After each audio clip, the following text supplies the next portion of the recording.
Assalamualaikum warahmatullahi wabarakatuh.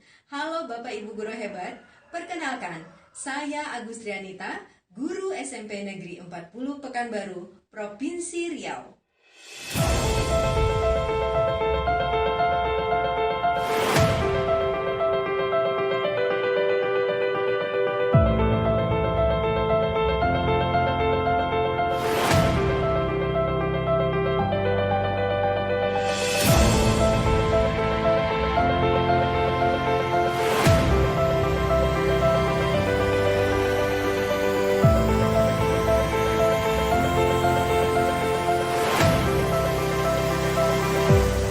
Kesempatan kali ini, saya akan berbagi praktik baik terkait dengan proyek penguatan profil pelajar Pancasila dengan tema kearifan lokal dan berjudul Yuk Kita Bersyair. Praktik baik ini dilatar belakangi dari hasil identifikasi asesmen awal yang dilakukan kepada 175 peserta didik di SMP Negeri 40 Pekanbaru pada kelas 7A sampai 7E. Sebanyak 73,3% menunjukkan bahwa tidak mengetahui tentang syair. Berdasarkan data di atas, maka saya berperan sebagai koordinator melakukan kolaborasi dengan semua fasilitator di kelas 7 melakukan proyek penguatan profil pelajar Pancasila dengan tema kearifan lokal dan berjudul Yuk Kita Bersyair.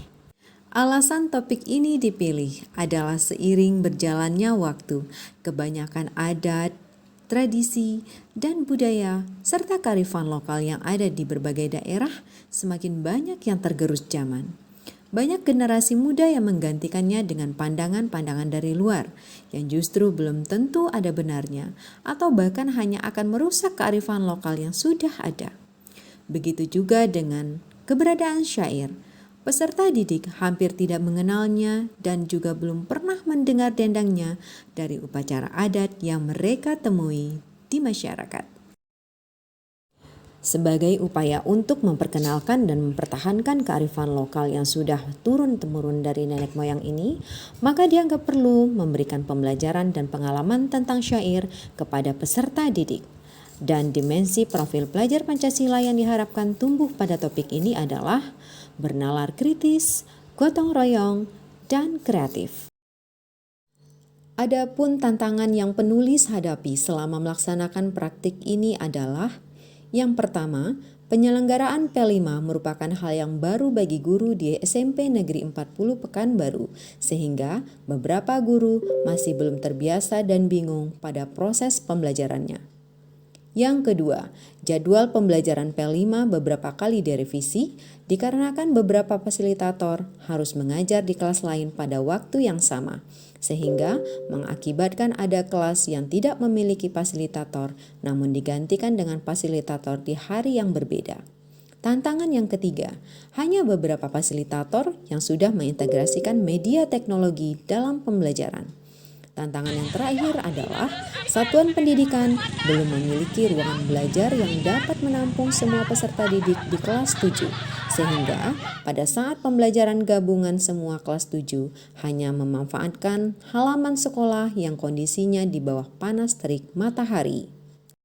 Berdasarkan tantangan tersebut, dapat diambil kesimpulan bahwa tantangan yang dihadapi menuntut peran fasilitator untuk merancang dan menerapkan proses pembelajaran yang kreatif dan menyenangkan, sehingga peserta didik dapat merasakan pembelajaran dan pengalaman yang bermakna. Langkah-langkah yang dilakukan untuk kelancaran praktik baik ini adalah yang pertama, melakukan sosialisasi, koordinasi, dan konsultasi dengan kepala sekolah, wakil kurikulum, dan fasilitator yang terlibat dalam proyek ini. Yang kedua, meningkatkan komunikasi dan interaksi dengan sesama fasilitator dan peserta didik secara bertatap muka dan online. Yang ketiga, mempelajari materi dari berbagai sumber belajar tentang P5 seperti PMM, YouTube, dan Blogger. Yang keempat, menjalin komunikasi dan kerjasama dengan wali murid tentang alat dan bahan yang dibutuhkan siswa pada pembelajaran P5. Selanjutnya, tahap aksi. Penulis akan menjelaskan bagaimana proses praktik baik ini dilakukan. Seperti kita tahu bahwa proyek penguatan profil pelajar Pancasila dengan tema kearifan lokal memiliki 4 tahap pembelajaran. Tahap pertama, temukan. Pada tahap ini, peserta didik mengenali dan membangun kesadaran terhadap isu yang berkaitan dengan kearifan lokal, yaitu syair, dan implikasinya dalam kehidupan sehari-hari. Pada aktivitas temukan, peserta didik diberikan aktivitas pembelajaran melalui berbagai sumber informasi seperti artikel, YouTube, dan informasi dari guru.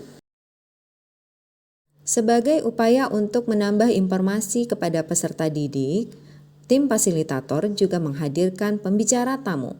Peserta didik diberikan kesempatan untuk berinteraksi dan tanya jawab secara langsung dengan sang ahli untuk mengetahui lebih jauh tentang sejarah syair, penggunaan syair, dan bagaimana membaca syair dengan irama yang benar. Tahap kedua adalah bayangkan. Pada tahap ini, peserta didik menggali permasalahan terkait dengan topik yang dibahas dan membayangkan menjadi duta atau sosok yang diharapkan dapat menjadi bagian terdepan dalam memahami, memperkenalkan, hingga menjadi bagian dari kehidupan seni budaya dan pariwisata di suatu daerah. Tahap yang ketiga adalah lakukan. Pada tahap ini, peserta didik mewujudkan pembelajaran dengan berbagai aksi nyata dan mengkontekstualisasi masalah di lingkungan terdekat.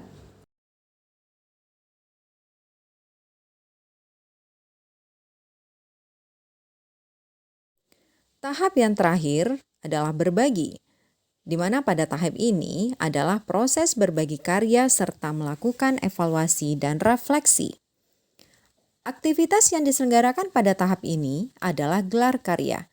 Kegiatan ini berlangsung selama 4 jam pelajaran yang bertujuan untuk memfasilitasi peserta didik melakukan pertunjukan syair dan memajang hasil karya selama pembelajaran. Dan fasilitator memberikan penilaian serta umpan balik pada pertunjukan dan pameran pada setiap kelasnya. Kelas 7E atas penampilannya. Selanjutnya dari kelas 7A yang dibawakan oleh Rizal dari Tamadya. Kepada Rizal yang minta waktu dan tempat kami persilakan. dengan Bismillah.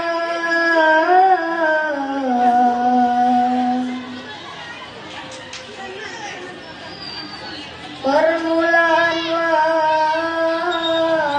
warta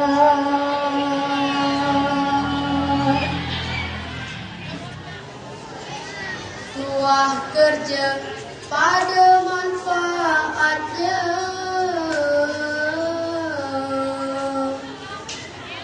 tuah usaha.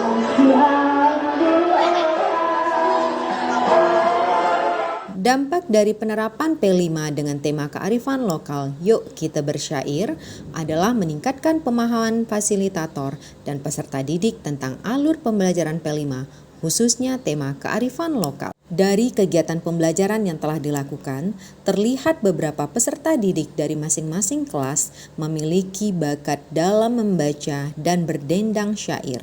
Ini menjadi aset satuan pendidikan untuk melibatkan peserta didik yang berbakat tersebut untuk dapat berpartisipasi dalam kegiatan-kegiatan sekolah, mengikuti perlombaan di luar sekolah, dan mengisi acara pada upacara adat di masyarakat. Selain itu, dilakukan penilaian sesuai dengan dimensi profil pelajar Pancasila yang diintegrasikan pada proses pembelajaran. Demikianlah praktik baik yang saya lakukan. Semoga bermanfaat dan juga menginspirasi bagi Bapak dan Ibu guru hebat. Dan saya akhiri dengan Assalamualaikum warahmatullahi wabarakatuh. Salam sehat dan semangat.